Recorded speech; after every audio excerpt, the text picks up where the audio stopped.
You're listening to an Airwave Media Podcast. Feel like who art Ed? Try to spice it.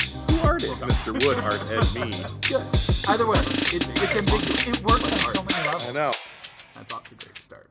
Welcome to Who Arted, Weekly Art History for all ages. I'm your host, Kyle Wood, and today we're looking at Bridget Riley. Before I get started, though, I want to remind everyone I'm posting daily mini episodes throughout January and February in the run-up to my annual Arts Madness tournament. A lot of them will be encore presentations of previous episodes, but I will continue to put new episodes into the feed most Mondays as usual. Every spring, I like to invite listeners to vote for their favorite artists and artworks in a series of head-to-head matches as we go from 64 down to 1.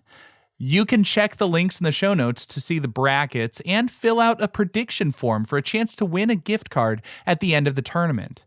As always, I'll be using the ad revenue from the month of February to buy Amazon gift cards, which I'll give away to some randomly selected listeners who correctly predict the winner of this year's tournament. Remember, the more you listen, the more I can give away this spring. Now, on with the episode. Bridget Riley is a name synonymous with the op art movement of the 1960s. Her striking black and white and later vibrantly colored geometric paintings captivated the art world and challenged viewers' perceptions of space, movement, and even reality itself. Born in London in 1931, Riley's early life was deeply impacted by World War II. Her father was a businessman, and he was called up to military service, as most men were of that day.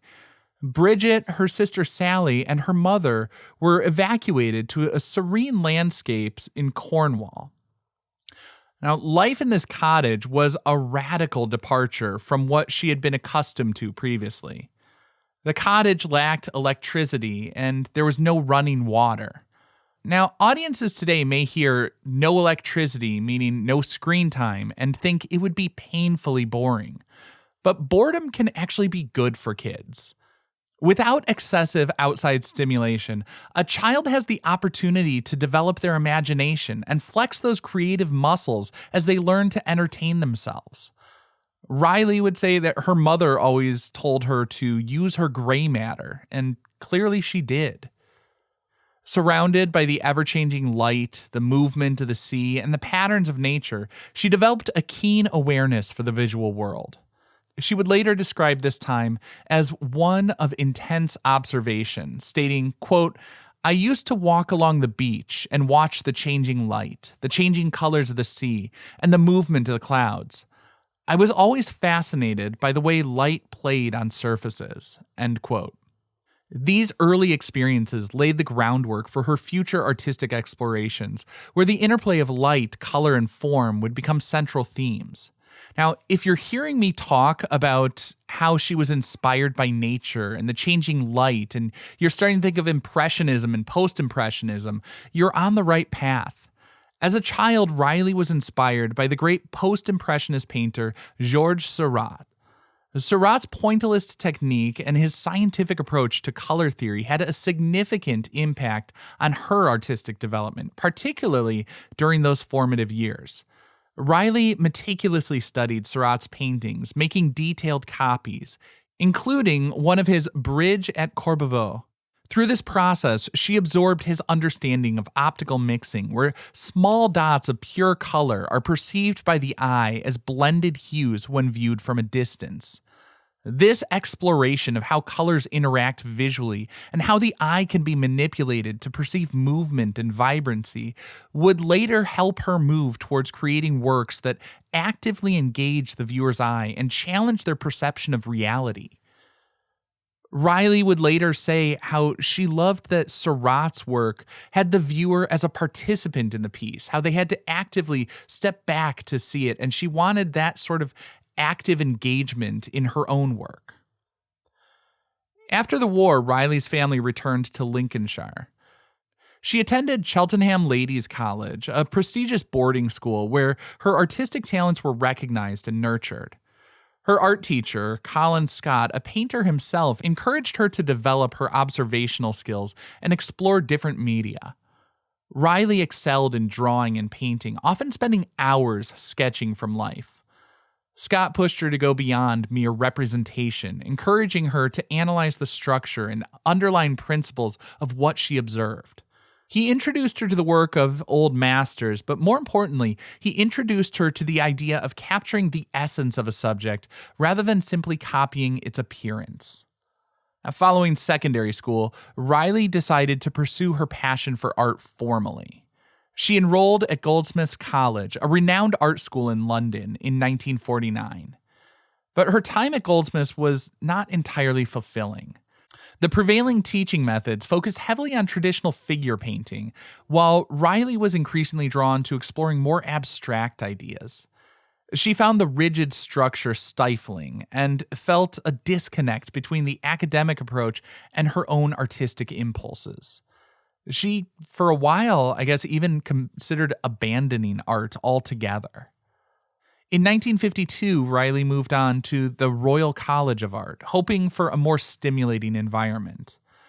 But here, she still struggled to find her voice. The dominant trend at the time was kitchen sink realism, a style that depicted the grittiness of everyday life, which, again, didn't resonate with her evolving aesthetic sensibilities.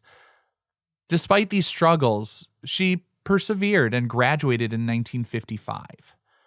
The years immediately following her graduation were challenging. She worked in a series of odd jobs. She taught art at a school. She also spent some time doing illustration for an advertising agency. Unfortunately, her father was in a serious car accident, leaving him severely disabled. Riley took on the responsibility of caring for him, which, combined with her other jobs, left her little time or energy for her own art. All of this created a tremendous emotional strain and artistic frustration. A pivotal moment came in 1958 when Riley attended an exhibition of the abstract expressionist Jackson Pollock's work at the Whitechapel Gallery in London. Pollock's dynamic gestural paintings, which emphasized the process of creation, had a profound impact on her. She was captivated by the energy and freedom of his work, recognizing a parallel with her own desires to move beyond the constraints of traditional art. I know it can seem kind of strange if you're familiar with both of their works, that the man who was just dripping paint onto the canvas stretched out across the floor of his barn would be an inspiration to the woman who was so careful, precise, and meticulous in her work. But that's what artists do. They take inspiration from all sorts of places and repackage it as something new rather than simply copying what the original source material looked like. One of the things that Pollock did, which Riley adopted in her own practice, was creating work on a massive scale. These gigantic paintings take over a person's entire field of vision. They're a sort of immersive experience, inviting the viewer into the world of the painting. Another significant influence during this period was the work of the Italian futurist painter Giacomo Balla. Riley was particularly drawn to his attempts to capture movement and dynamism on a static canvas. In his paintings, forms seemed to blur and vibrate, suggesting the passage of time and the energy of modern life. Now, taking on all of these different and seemingly unrelated influences, Riley began to experiment with new techniques and approaches. She started creating abstract paintings that explored the relationship between simple geometric forms and the optical effects they produced. This marked the beginning of her transition into what would become known as op art. One of her early breakthroughs came in 1960 with a painting called Pink Landscape. Now, this piece, inspired by the pointillist Seurat, used small dots of color to create a shimmering, vibrant surface. Although still representational, it signaled a shift towards a more abstract and optically focused style. Things really took off from there in the early 1960s. She abandoned color for a period, focusing on the interaction of black and white shapes to create illusions of movement and depth. Paintings like Fall and Current from 1963 and 64, respectively, used carefully arranged lines and curves to produce a sense of instability and visual vibration. These works challenged viewers' perceptions, creating a sense of disorientation, but also a dynamism. When someone looked at these pieces, the images seemed to move or even pulse. Riley's career seemed to take off almost immediately. Her work was included in several important exhibitions, including the influential The Responsive Eye exhibition at the Museum of Modern Art in New York in 1965. This exhibition, which showcased the op art movement, catapulted Riley to international fame. Her paintings were praised for not only their originality, but also their technical brilliance and the ability to engage the viewer on a visceral level. In the late 1960s, Riley reintroduced color into her work, but in a very different way than before. She began using a limited palette of pure colors, arranged in a precise sequence to create complex optical effects. These works explored the subtle shifts in perception that occur when colors are placed next to each other. These works demonstrated her deep understanding of color theory and her ability to manipulate visual perception through carefully calibrated arrangements of line, shape, and hue. Now, after a short break, I want to take a closer look and a deep dive into a specific work, Movement in Squares from 1961.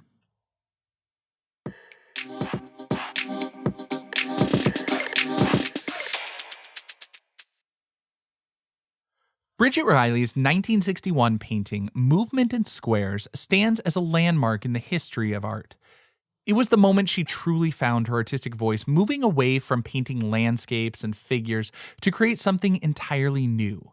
Abstract art that seemed to shimmer and move before your eyes. This kind of art, called op art, short for optical art, was all about tricking the eye and making the viewer question what they were seeing. Movement in Squares was Riley's first major step into the exciting new world, and it continues to fascinate and challenge viewers to this day. The piece is deceptively simple. It's a painting made entirely of black and white squares, arranged in a grid on a square canvas. The canvas itself measures about 48 by 47 inches, so it's a fairly large piece that commands attention. At first glance, it might almost appear like a checkerboard pattern, but as you look closer, something strange starts to happen. As you move from left to right, the squares seem to squeeze together, forming rectangles that get thinner and thinner and thinner and seem to recede into space because of the whole notion that things closer to us look bigger and things farther away look smaller. And so they get pinched almost as they get into this sliver of rectangles going deeper and deeper into space, and then they seem to gradually come back, expanding again towards the other side. This subtle change in spacing of the squares creates a powerful optical illusion. The painting appears to buckle and curve as if a force is pushing it from within. Some viewers feel a sense of unease, even dizziness, as their eyes struggle to make sense of the conflicting visual information, and that rapid repetition of opposites is just overwhelming to take in. The creation of this illusion was no accident. Riley carefully planned and executed Movement in Squares. It was the result of years of experimentation with visual perception. She used a ruler and compass to meticulously draw the grid and adjust the spacing of the squares, creating a precise mathematical progression. The painting is made with tempera, a type of paint known for its matte finish, which helps to eliminate any distracting reflections and allows the viewer to focus solely on the interplay of black and white forms. For the illusion to work, she had to be meticulous in her craftsmanship, making sure that the lines were perfectly straight, the black and white shapes perfectly defined with flat, consistent colors and a strong contrast.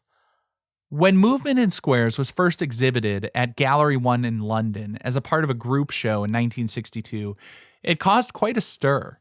The show was titled Towards Art with a question mark, as even the gallery was unsure about the place of op art within the art world. It was unlike anything people had seen before. Some critics were bewildered, dismissing it as a gimmick or a trick.